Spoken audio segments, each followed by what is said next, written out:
பயன்படுத்தப்படும் தண்ணீர் பற்றி கூறு. ஆறு, ஏரி, குளம், கடல் ஆகியவற்றின் தண்ணீர் சுத்தமானது.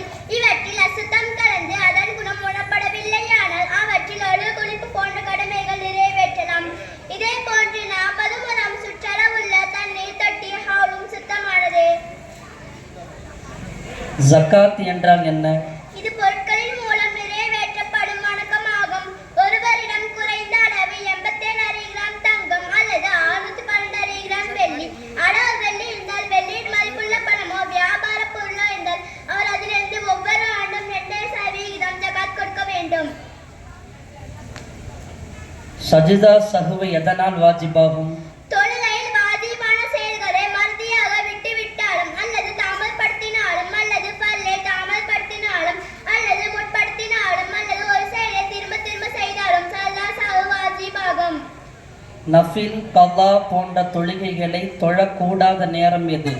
தொழக்கூடாத நேரங்கள் சூரியன் உதயமாடும் சற்று உயரும் வரை, சூரியன் மறைய ஆரம்பித்தது முதல் முழுமையாக மறையும் வரை உள்ள நேரங்கள் ஆகும். ஆனால் அங்கே அசிரை மட்டும் மறையும் நேரத்தில் தொழலாம். சரி.